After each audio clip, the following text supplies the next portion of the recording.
This is 2 Ezra chapter 10.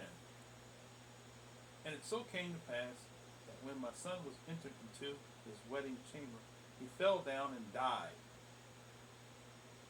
Then we all overthrew the lights, and all my neighbors rose up to comfort me. So I took my rest into the sea that day at night. It came to pass when they had all left off to comfort me to the end I might be quiet. Then rose I up by night, fled, came hither into this field, as thou seest. And I do now purpose not to return into the city, but there to stay, and neither to eat or drink, but continually to mourn and to fast until I die. Then left I the meditations wherewith I was, and spoke to her in anger, saying, Thou foolish woman! Above all others, seest thou not our mourning, and what happened to us? How that Zion, our mother, is full of all heaviness, much humble, mourning, very sore. And now seeing we all mourn and are sad, for we are all in heaviness, art thou grieved for one son? For as the earth, and she shall tell thee that it is she which ought to mourn for the fall of so many that grow upon her.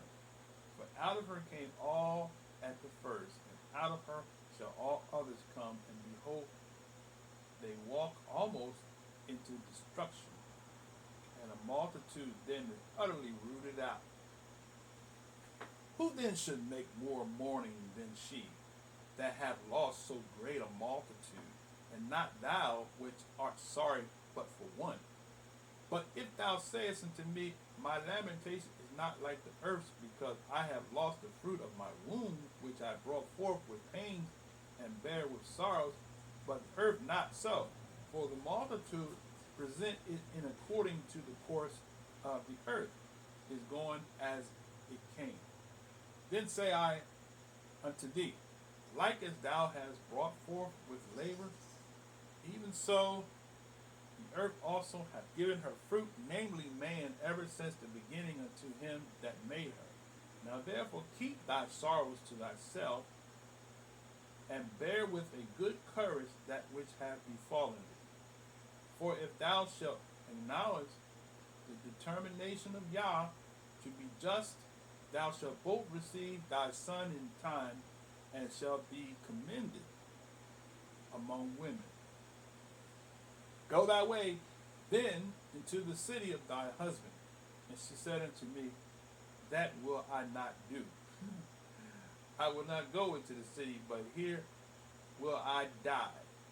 So I proceeded to speak further unto her, and said, Do not so, but be counseled by me.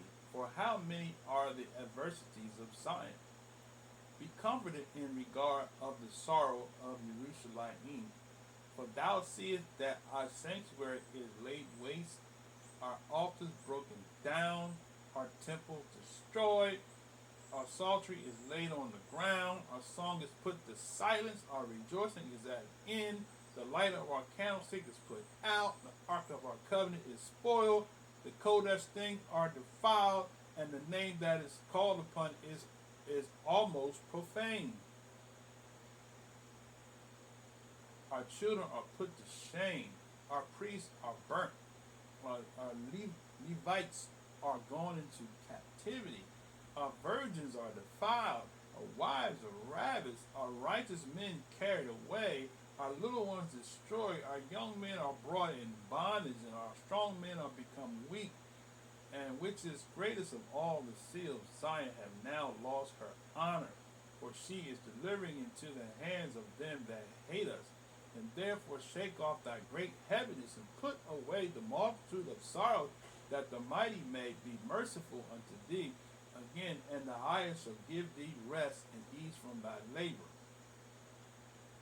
And it came to pass, while I was talking with her, behold, her face upon a sudden shine exceeding, and her countenance glistered, so that I was afraid of her, and mused what it might be.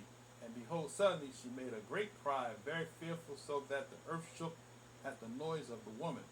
And I looked, and behold, the woman appeared unto me no more, but there was a city built, and a large place showed itself from the foundations. Then I was afraid, and I cried with a loud voice and said, Where is Uriel, the Malachim, who came unto me at first?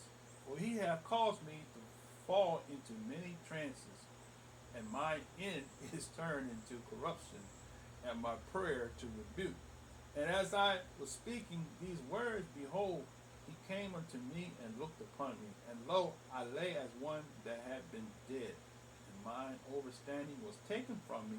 And he took me by the right hand, and comforted me, and set me upon my feet, and said to me, What aileth thee? And why art thou so disquieted? And why is thine overstanding troubled, and the thoughts of thine heart? And I said, Because thou hast forsaken me. And yet I did according to thy words. I went to the field. Lo, I have seen, and yet see that I am not able to express. He said unto me, Stand up manfully, and I will advise thee. He said, I speak on my master in me, only forsake me not, lest I die frustrate of my hope. For I have seen that I knew not, and hear that I do not know. Or is my sense deceived, or my soul in dream? Now therefore I beseech thee that thou wilt show thy servant of this vision. He answered me then, and said, Hear me, and I shall inform thee, and tell thee wherefore thou art afraid, for the highest will reveal many secret things unto thee. He said, He hath seen that thy way is right, for that thou sowest continually for thy people, sorrowest continually for thy people, and make a great lamentation for Zion. This, therefore, is the meaning of the vision which thou lately sawest. Thou sawest a woman mourning, and thou begins to comfort her. But now seest thou the likeness of the woman no more, but there appeared unto thee a city built. Whereas she told thee of the death of her son, this is the solution. This woman whom thou sawest is Zion. Whereas she said unto thee, even she whom thou seest as a city built. Whereas I say, she said unto thee that she hath been 30 years barren.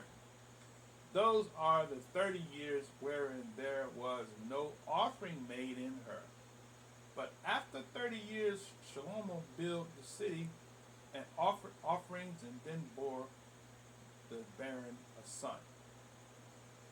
Whereas she told thee that she nourished him with labor that was dwelling in Jerusalem. But whereas she said unto thee that my son cometh into his marriage chamber happened to have a fail and died. This was the destruction that came to Jerusalem. And behold, thou sawest her likeness, and because she mourned for her son, thou beganest to comfort her, and these things which have chanced, these are to be opened unto thee. For now the Most High seeth that thou art grieved unfeignedly, and suffereth from thy whole heart for her. So hath he showed thee the brightness of her esteem, and the comeliness of her beauty. And therefore I bade thee remain in the field, where no house was built. For I knew that the highest would show thee unto thee.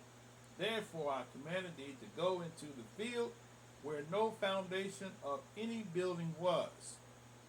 For in the place where the highest began to show this city, there can no man's building be able to stand. And therefore fear not, let not thine heart be affrighted, but go thy way in, and see the beauty and the greatness of the building as much as thine eyes be able to see. And then shalt thou hear as much as thine ears may comprehend. For thou art blessed above many other, and art called with the highest, and are but few. But tomorrow at night thou shalt remain here, and so shall the highest show thee visions of high things, which the Most High will do unto them that dwell upon the earth in the last days. So I slept that night, and another like as he commanded me. This concludes 2 Ezra chapter 10.